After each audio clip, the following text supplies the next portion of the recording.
Hey everyone, it's Katie and Mike. Say hi, Mike. Hey everybody. And it's almost Halloween! And so for driving home the movie, we decided to do... Well, we're going to do a few spooky movies coming up. And the first one is Del Toro's newest one, which is Crimson Peak. This was one that I wanted to see when it came out a couple weeks ago, and we just ran... Last week, actually. Was it last week? Oh, right, yeah. So it came out last week, and yeah, I moved up to Chicago last week. And actually, because if you guys watch the podcast, if you listen to the podcast, you might have heard that, yeah, I've moved up to Chicago for a job, and Mike, this guy, is staying down in Indianapolis until the spring. And so we're going to be trying to do as many of these as possible when we're both in the same location. And right now, I've come down to Indianapolis just for the weekend, and we're gonna driving home the movie. Yeah, gonna do a drive home the movie. But yeah, we had wanted to do this last week, but we just ran out of time because I was busy moving. So we made time this week to go check it out. This was one that I was excited about because it's Del Toro, and he's always super interesting. Even when his movies are kind of a mess, they're always a really interesting mess. And they have and always real visual. Yeah, his visuals are so good. But also the cast is really excellent. It has Jessica Chastain, which we just saw in The Martian. Tom Hiddleston is in it in his most Tom Hiddleston-y appropriate role ever. Mia, I'm sorry, I never know how to pronounce her name because it's Eastern European, and Wasikowska? I'm terrible. Wasikowska. Okay. Who is actually really good in this movie, but we'll get to that. Charlie Hunnam is in it as the necessary, blonde-haired, nice person, nice potential love interest in the gothic romance. Jim Beaver plays the main character's father, and Jim Beaver, most people know him from Supernatural, but he hasn't been on that show in a few seasons, so I was really excited when I realized, because I was like, why do I feel really warm and inviting? Why does this character make me so happy? And then I realized, oh right, because that actor is great, and I miss the character he used to play. So it was really cool to see him get to do another a movie again. And his beard looked awesome in this movie. It was he had a very good beard. He had a very good beard. Doug Jones obviously played probably all the ghosts. I assume all the ghosts, right? Doug Jones is the guy who did all the all Del Toro's special effects work. He's the guy that's the guy in Hellboy, right?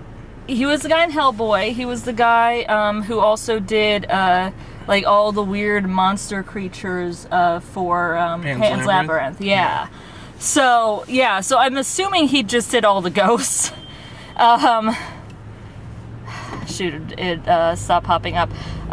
So yeah, there were some really great actors in it, and in general, I don't know if I would ever watch it again, but I'm really glad that I watched it the first time. It is very much, you have to go into this movie wanting to see a gothic horror romance.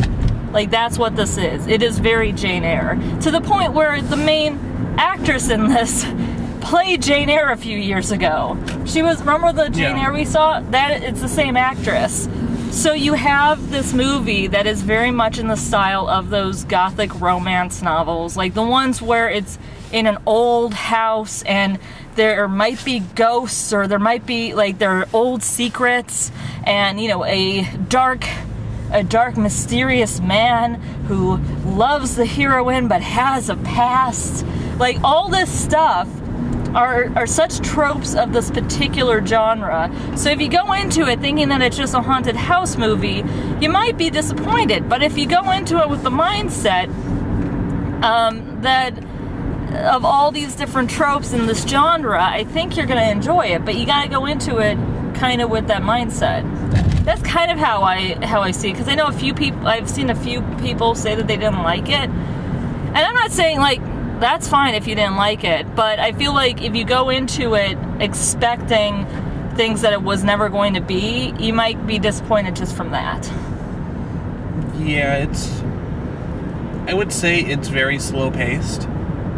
It does take a while, but I did like the beginning parts. I liked a lot of the setup, because the characters are actually set up pretty well. I like our heroine, who they said her name like 1,000 times, Edith. She's played again Mia Wasikowska. Oh, I know I butchered that. But she's really great in this movie. I actually really liked her character. It's very easy to have a heroine like this be very bland and passive. I mean, this kind of character that they're playing in this time period was basically the setup to like Bella Swan. Like it is, as far as the like very intelligent young woman who reads and is not interested in certain things, and she's very, you know what I mean, and she's very interesting, like that sort of thing. It's very easy to make a character like that bland, and I thought that they did a very good job both in the writing and the acting to really pull out her being just like, she's a loving daughter, but she's also very upright, and she has certain feminist ideas. She has a great line. There's this like kind of snooty lady who's trying to marry off her own daughters, and she says something, "Oh, look at Edith, our little soon-to-be spinster. You know, you're just like Jane Austen with your books. Didn't she die unmarried?" And Edith goes, no, I would much rather be Mary Shelley. She died a widow. And then she just like walks off. Mic drop, walks off. And it was a really nice moment. So yeah, at the beginning, she's mostly focused on writing this story of hers. Her father is actually very encouraging, which I thought, like, yes, that is an idealized version of a father during that time, but I didn't mind it because it's better than, I don't know, like, I didn't mind the fact that this is kind of dad that actually, like, supports his daughter and stuff. But she meets this young, lord? It wasn't a lord. They made a point of his title. Yeah, his title was weird. But they immediately have a connection, and he was originally pursuing this other girl, the girl of the mother who was snooty to our heroine at the beginning, but then he starts to pursue her and starts to woo her, and eventually after our heroine's father dies under mysterious circumstances, quote unquote, she runs into Tom Hiddleston's arms, and they get married, and he whisks her away to his old rotting home. And then weird things start happening. So a lot of it is the tension between her and Tom Hiddleston's sister, who is played by Jessica Chastain. And, like, it's pretty obvious that, like, they have a very deep that the siblings have a deep codependent relationship. That is not subtext. That is highly text. So it's a heading text. Yeah, exactly. So, a lot of the movie is about the dynamics between like those three characters. There's a lot of her trying to figure out weird things that are going on. You find out in the beginning of the movie that she can actually see ghosts, so when she starts to see some like weird figures in the halls, again, it's very Jane Eyre. It's very Jane Eyre in that she's seeing seeing weird things and hearing weird things, and it feels like there are spirits in the house.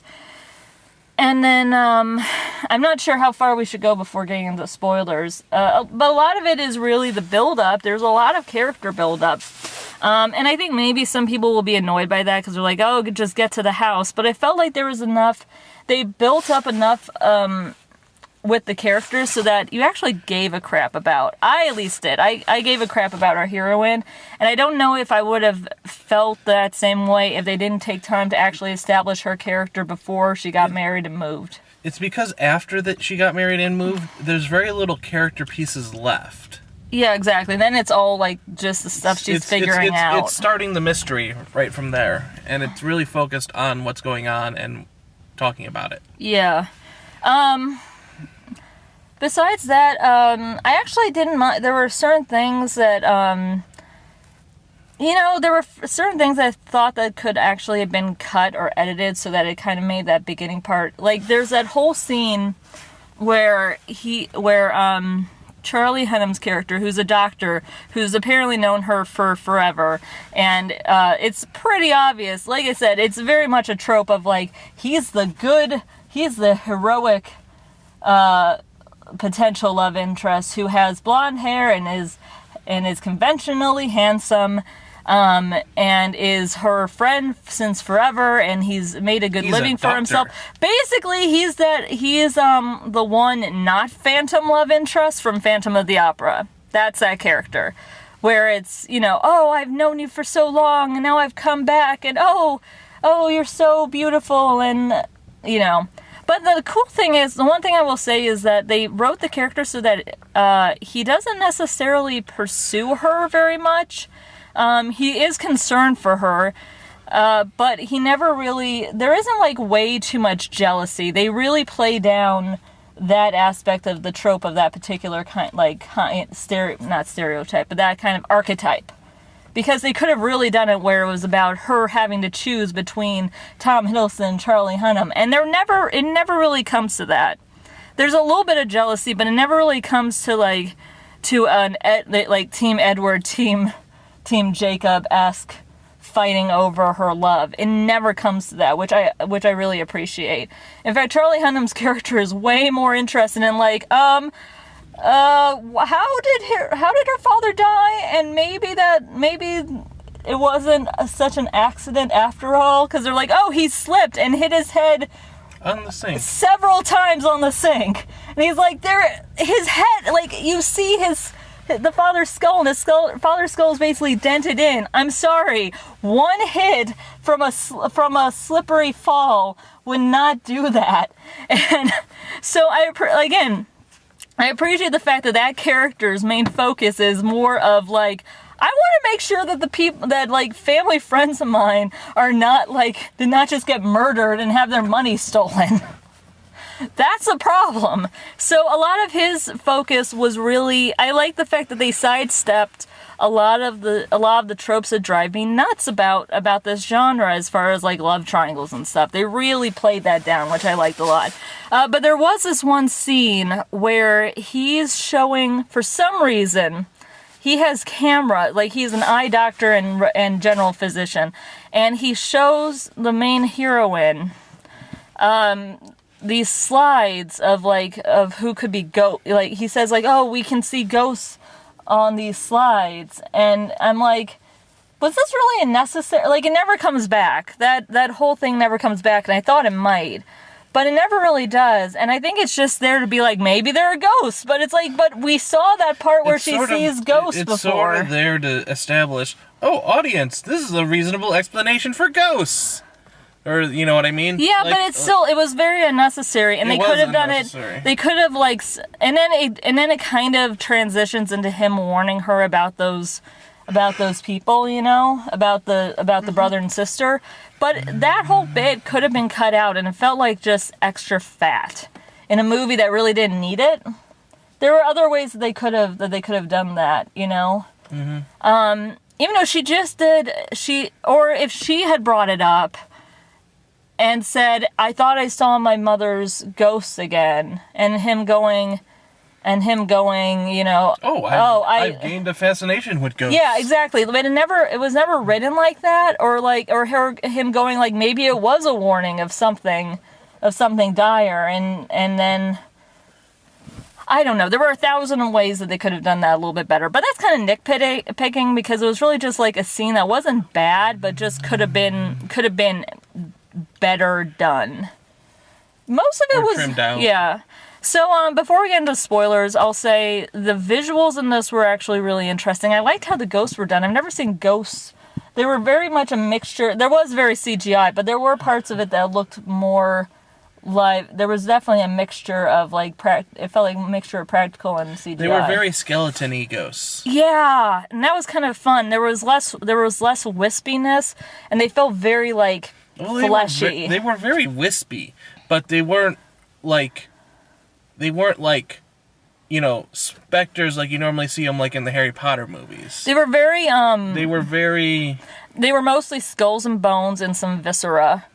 And then along with that, there were some wispinesses in like on the edges and stuff. But for the most part, it felt like it was very like gory focus ghosts.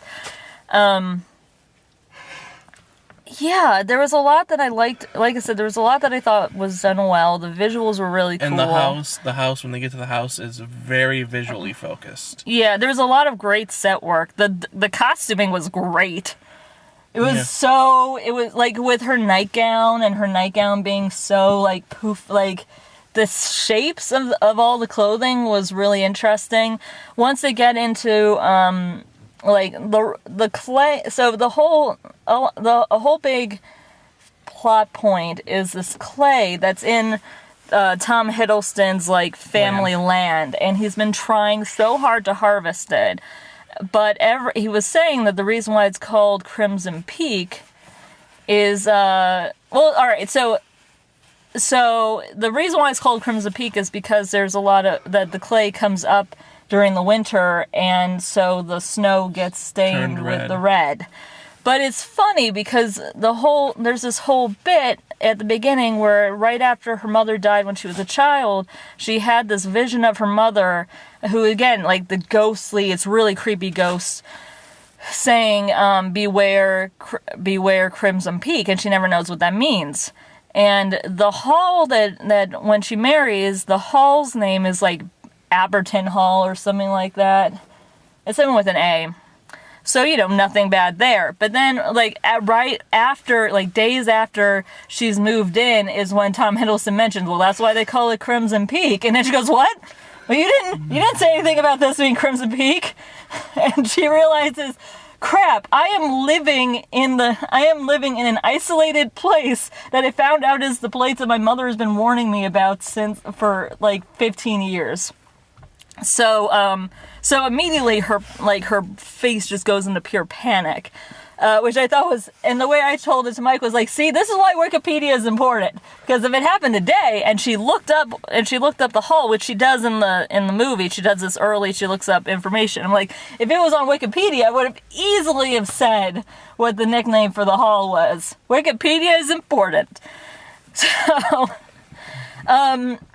yeah, so I guess before we get, again, we're going to get into spoilers, I really enjoyed the movie. You kind of have to be in the mindset of going into a movie like this, because it's not going to be a regular haunted house movie. Also, the house sort of like, because the house is sinking into the ground, the clay is coming up and oh man, all the visuals of the house, yeah. So you can see it oozing out, and people just like ignore it, which I thought was so great.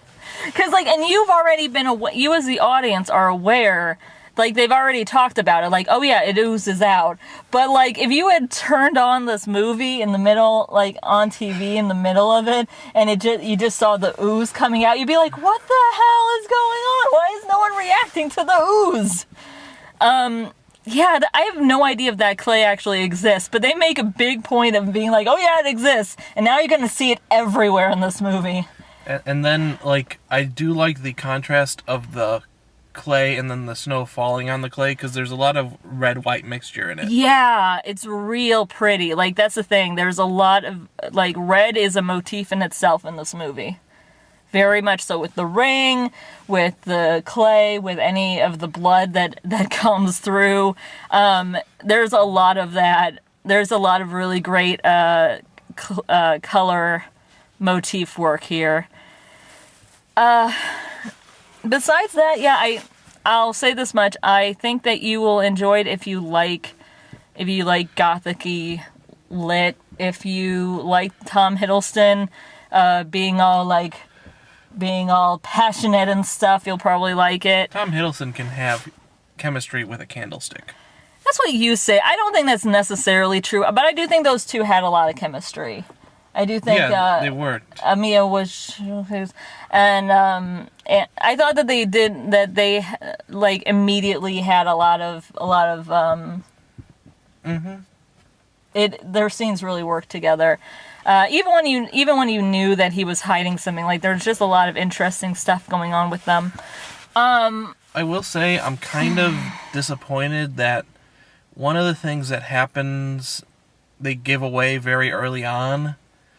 I kind of wish that they held on to it till they moved to England, but they give it away so early that it doesn't feel very spoiler. Like, it feels like they gave it away too soon. Okay. And I kind of wish that they sort of, made you question it more until you got to England, and then you were like, oh crap, she's trapped. Yeah.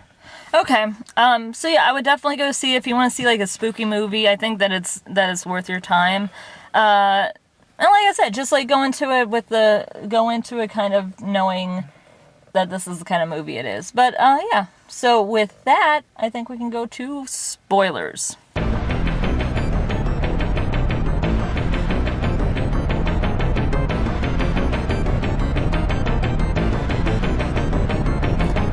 So, I mean, should we tell the big one? So throughout this whole movie, there is high subtext of like an incestuous connection between the two siblings, between Jessica Chastain and Tom Hiddleston's character, to the point where like she is, her eyes are like jealous and longing for him every time that he touches his bride or his wife. I kind of thought at first maybe that the sister had maybe died and that was one of his wives that just took up her name. Because they kept saying he's already married. I'm like, well, no, I don't think that's the problem. I think it's the problem that they keep dying. Just saying. Yeah.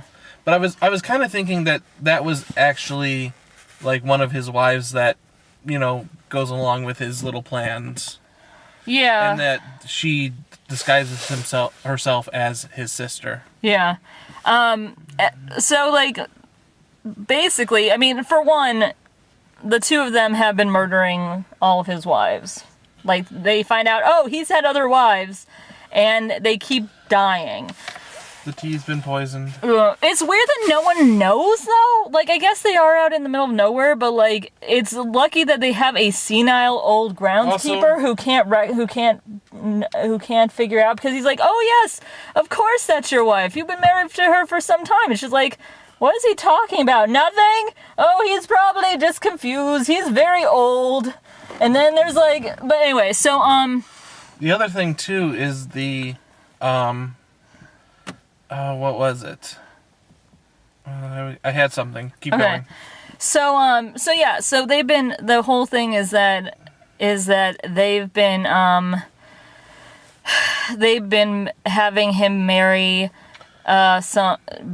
various wealthy but with very few family members, young women in different societies. Like, they've gone to Italy, they've gone to London, I think. They've gone to France, and they've been marrying him off, and then slowly poisoning the wife, and then, taking their money. And then taking their money. So, to build a machine to dig up the clay so that they can make bricks. Yeah. And then they hide the bodies in the clay. Yeah, and then they hide the bodies in the clay. But again, you would think that, like, someone would notice. Someone would figure it out, like... In the town, like, there were townspeople, and you think that they would have, like, remembered? I don't know. I feel like there's a little bit of disbelief there, but... So anyway, so that was the whole plan. They were going to poison her using this tea, which, by the way, I was like, oh, that's not suspicious. Yes, drink the tea. It is very good. And, ignore the fact that it's blood red. It's fine. So she figures it out, and Through the help of the ghosts. And then she also finds out that they are that subtextual incestuous relationship between the siblings is not subtextual at all. It is right there on the surface. You see them getting their Macs on. And then she's like, "Oh, I knew it. You weren't his sister." And she goes, and then in like pure melodramatic fashion, she's like, "Yes, I am." And she pushes her. And I'm just like, this is just, dear Lord, this is the stuff of fan fiction. I mean that in a good way, but this is like pure, like, I appreciate him going so far as to go, "Oh, no, we're not going subtextual this thing." They are literally doing it. They are literally, that is what's going on with this thing. And you find out that they also killed their mother, and she was sent off to a mental Hospital. ward. Yeah, something probably horrific and terrible. And so when she got out, they basically couldn't stand to be without each other, and that's how their relationship, like, they'd already been doing this stuff, like, as far as the sexy times goes, but you find out that essentially they had, that their codependence got that much stronger when she got out, and then they started devising this plan in order to save the family riches. Yeah, to save themselves, which is interesting because they do point out, why don't you know, she says to Tom, our heroine says to Tom Hiddleston's character, like, "Why don't you just leave?" And it doesn't even occur to him that to leave the manor and stuff. But yeah, one of the things that was interesting though is that there is a lot of chemistry between Hiddleston and Mia Wasikowska. I don't know if I'm getting closer, you can just or say if I'm, Mia. Just keep saying or Mia. And they end up, like, not only making out when, like, you find out that he had not been with any of his other wives. He'd never been intimate with them. Like, that was one of the things where he would make excuses while she slowly died. Even though, didn't they say then that one of them did have a baby? Child. Yeah, and she killed both. The sister killed both in a fit of rage, I guess. Yeah. Anyway, but Mia and Tom Hiddleston do have a moment together. They end up getting stranded at like the post office station, and there was a room there, and they totally do it. Which, to be fair, is like, that was the scene where I was like, I'm so glad you did not cut that. It was a good scene. It was a good, sexy scene, and we need more good, sexy scenes. So, yeah, I mean, I think that this movie really hinges on whether you believe Tom Hiddleston's character's feelings for our heroine. I thought it was believable. I thought their chemistry really worked. That's kind of what this hinges on, though, that, See, here's the thing. They reveal really early on, and this is what I was talking about at the end of, before spoilers, they reveal Tom Hiddleston's sinister nature very early. Like, it is super, super early that you believe Tom Hiddleston is playing her for the money. And it's because of all of his, like, whispered conversations with his sister. Because he has these going on throughout the early portion of the movie, and it's giving away little bits and pieces here, and it's like, it's screaming out to you, yeah, she shouldn't really be trusting this guy at all, you know, and giving it so early on. You could have done more of her. I really wish that they sort of, I think the chemistry would have been more believable if you sort of believed the romance, and then when they get to England, then the train falls off the wheels, and then Tom Hiddleston, you see him slowly killing her, and then having him have this change of heart at the end, because he loves her. You know why I didn't mind it that much? Because there were a few parts when he's talking to his sister about Edith, where she's obviously concerned about how he's talking about her. Like when the clay machine starts working, and he goes, "I can't wait for Edith to see this," and she's like, "Why do you care about her?" Yeah, but that's still at the manor house. That's at the house. I know, but I'm saying that, like, I didn't mind the fact that they set it up. First of all, it's super obvious that they're shady no matter what. It's super obvious. I don't think any of us would have been unconvinced that something was going on with these two siblings who come out of the blue and then seduce her. I don't think that was, you know what I mean? Yeah, but I mean, like, I kind of wanted it to be a little bit more possibly believable that he's not doing it for the money. I guess, early. but there's also that whole bit where the sister, like, tells Edith about how, like, oh yes, well, butterflies are meant to die. At art, it's moss, and it's not as fair, but they're very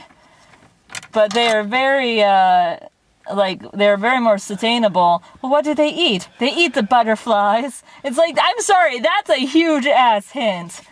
I'm just saying, like, they were being obvious. The sister be creepy, but you could have Tom Hiddleston be nice.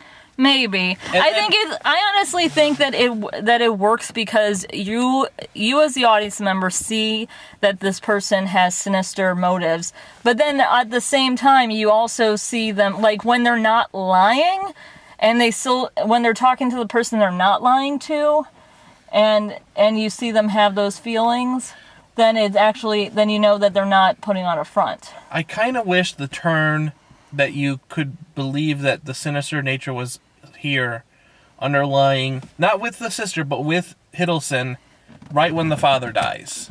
Maybe. Like, yeah. with the father's death, I think it would have been stronger if the turn was there. It's early romance, and then the turn right with the father's death. I'll say another thing that I think that they could have cut out, because it just seemed to bog down the beginning.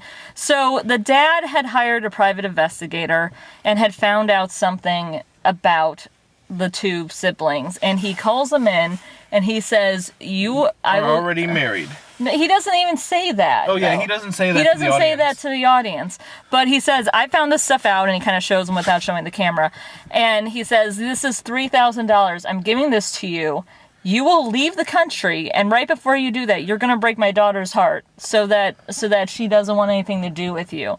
And my thing is that really, if he left the country and then the father showed him he was already married, that should have been enough. Why have Tom Hiddleston just yell at your daughter for like 2 minutes, which is what happens, and he starts like being awful, and then he ends up like right afterwards writing a letter to her saying, oh, your father made me do that, and it just feels clunky, and it would have been way better if they just cut that part out, have him leave, have her be heartbroken, have the father die, like around the same time, because that's what happens. Hiddleston comes back and goes, your father tried to pay me off, but I didn't want to do that. I didn't want to leave you. It would have been way better, because like the fact that she forgives him so quickly for saying harsh things to him in front of an audience, that felt to me like, I don't know, that could have been tweaked a little bit.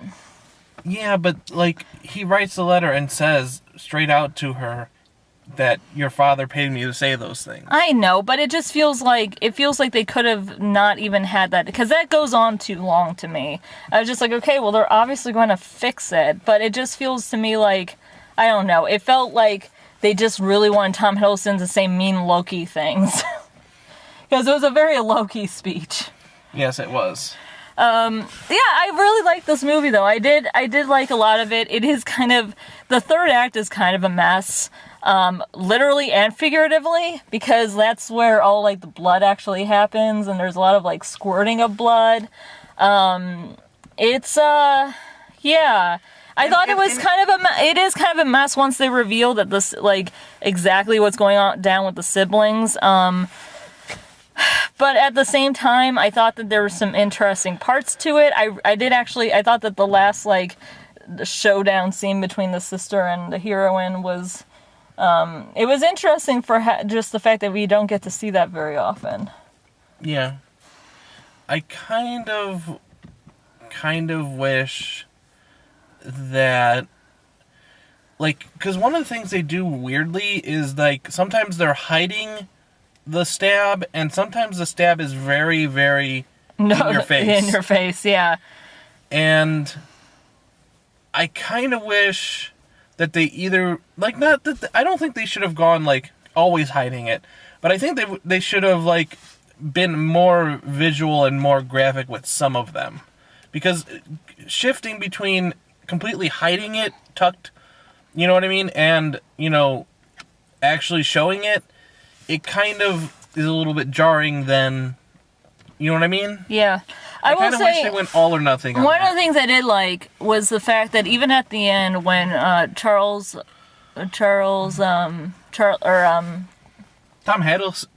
has a great death scene, sort of like yeah. that. Oh yeah, Tom Hiddleston dies. Not really grand. Oh my death, god, though I could not watch that. So yeah, all right. So we'll wrap up what happened. So Charlie Hunnam's character comes, and after Charlie Hunnam figures out the mystery. Oh, they're killing their wives for the money. And he's very good about hiding. Like he notices that her ring got ripped off, and that the sister now has the ring. It's obvious he's picking up the signs that something has gone down already. If you remember earlier in the movie when they were foreshadowing everything that happens in the movie, he is a fan of Arthur Conan Doyle and Sherlock Holmes. He's very detective-y.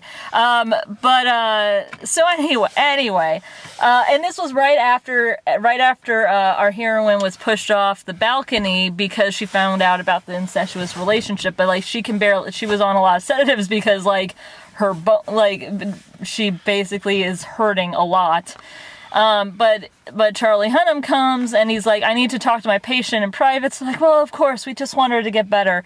And he goes, I'm taking you away from this place. I know that they're poisoning you. We're gonna get going. And immediately the sister is like, oh, well, he obviously knows, so we're gonna have to kill him too. And it comes down to like her stabbing Charlie Hunnam's character, but Tom Hiddleston's character having to like finish off the job, and Tom Hiddleston, who's having a change of heart, whispers to him like, "You're a doctor. Tell me where to do it. Tell me where to do it." And at first I thought it was like so that you don't feel pain, and then later on when he pulls him down to the cellar and he says, "All right, hold on to this. I want to get her so that you two can escape," and I was like, oh, that makes sense. He's going to non-fatally stab him but that it appears that he died, and then he can help. So yeah, it ends up where to be fair, he could have just faked the stab too, you know, instead of stabbing non-lethally. I think they would have to make it fairly believable, I assume. All right, so anyway, so Mia, the actress, his character, I really hope people can understand because I'm trying to go with the name. So our heroine ends up getting away from the sister, even though I think she stabs her, doesn't she? I think she stabs her in like the chest this was actually a clever thing. Her dad gave her a pen at the beginning of the movie saying, you know, I'm a builder. I know you need to have the right tools for the job. And it happened to be that pen. Foreshadowing that she stabs the sister with. And she runs away, and Tom Hiddleston says, I'm going to get those papers for you and make sure that your family's money is safe. So he runs up and he destroys the signed papers. And the sister is upset, and he almost convinces her, let's just run away, let's just go somewhere else and just forget this name and stop like trying to salvage what was our home because it's not working. And then he's like, we can all be free together. And that's when the sister realizes that he's still like, he has this idea that he and his wife are still gonna be together, that they're gonna make this work. And so she doesn't like that. So she just starts stabbing him, including in the face, which was the last one. And I was just like, ow. And there's this whole slow... Tom Hiddleston has that one slow, bloody tear. Oh my god, yeah. And he's like slowly pulling out the knife. And it trickles down a tear. And it's really gross. And that's when I looked away. I was like, I'm not looking at this. I'm not good with blood normally. So there were a few parts of this movie And it ends up being where the sister chases our heroine basically through the whole house. And it's like, and they have billowy clothes, so it's very like wild, crazy woman chasing, trying to stab her. She ends up actually getting out like the thing that she killed her own mother with, because her mother was horrible to her. So they're chasing. I'm surprised that the police let them keep the butcher knife that she killed her mother with. I think that she probably hid it, I guess. I don't know. Well, like, they had the murder weapon in the newspaper, so they obviously knew what it was, and they just let them have it again. She needed it for this. So they end up having this fight in the snow, and the way the heroine wins is that she distracts her with the ghost of her brother, who has conveniently already become a ghost, and she basically like hits her over the head so hard that she dies. Another thing with a the shovel. ghosts in this movie, I don't think Hiddleston or her sister ever see the ghosts, or ever realize there's ghosts there. No, they don't. And it's at the end of the movie there when she sees her brother as the ghost. That's the first time I think she sees ghosts. Yeah, I think so too. I don't think that there were any that they ever see the ghosts. Because I think they said like only some people can see it, or when people need to see it. They did a little foreshadowing with that. So she and Charlie Hunnam leave. Also, what? It's a story with ghosts in it. Yeah, I know. There's so much foreshadowing in the beginning of this movie that it almost feels too much. I'm okay with it. Most of it was fine. Except for like a couple of loose ends, most of it was like handled pretty well. But yeah, one of the things I like is that they never really imply that she's gonna get with Charlie Hunnam's character. Like, he saves her, but there's never, like, any indication that she's gonna, like, marry him or be with him. Like, that's usually what happens in these stories when, like, the heroic, like, fair-faced hero comes to save the damsel. The Gaston. No, yeah, I guess. But really, I'm thinking, again, of Phantom of the Opera, because that happens in that movie. That happens where she rejects the dark, pained could-be villain for the bland, blonde person. And that doesn't really happen here. Like, they both walk out, but there's never you don't get an impression that she was going to ever be with him, or that he expected her to choose him or love him, which I thought was actually pretty good. Like, he clearly liked her, and she knew it, but there was never any ever any pushing for her to like make a choice between the two. It was literally just, no, I just don't want you to die. I don't want them to poison you. That relationship isn't pushed by the movie. Yeah, and I thought that was really great. I mean, it ends with like the only thing we know about it from the credits is that she ends up writing a book about this. That's what the credits imply, because you see a book that's called Crimson Peak with the heroine's name on it, which implies that she wrote this movie. Yeah, exactly. So, if you can't tell, Guillermo del Toro is sort of very artistic. Yeah, I didn't mind it. That's the thing. One of the things that, like, sort of, he does a lot of those, like, what are those called? The circle fades? Like, yeah, that's the thing. That's like a very old Hollywood style fade. I know. Fade. And I thought that it worked because he was going for a thing. And I like that he committed to it pretty damn well. I know. He did a lot of them in the movie, though. And, I don't know, I could have gone with just a few, but he did quite a few. He stopped doing it as much as it was a lot more early. Yeah.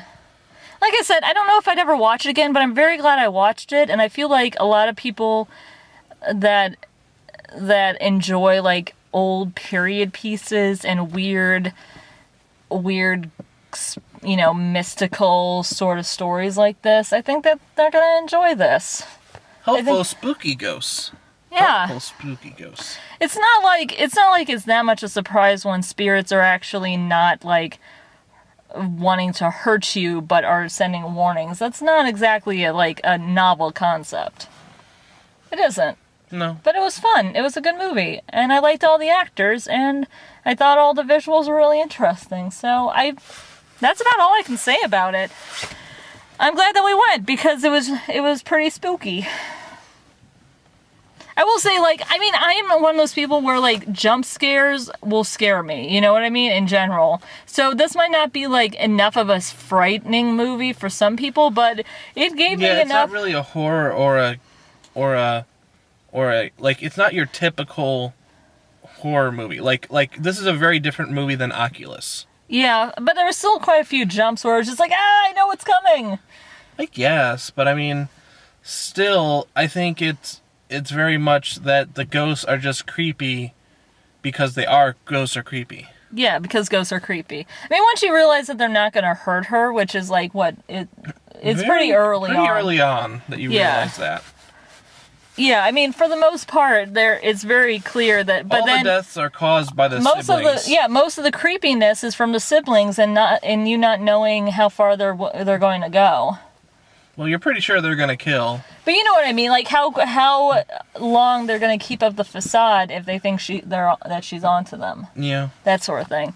And in the age of no telephones, Yeah. And in the middle of nowhere, England. You just might as well let the whole thing go. Yeah, exactly. Because, you're going to kill her in 12 hours or so screw it. Yeah. So, yeah. They can't call 911. So, yeah, I liked it. I think that if you want to go see a very atmospheric sort of movie for spooky Halloween sort of stuff, I think you'll like it. And that's about all I got to say. It's a good movie.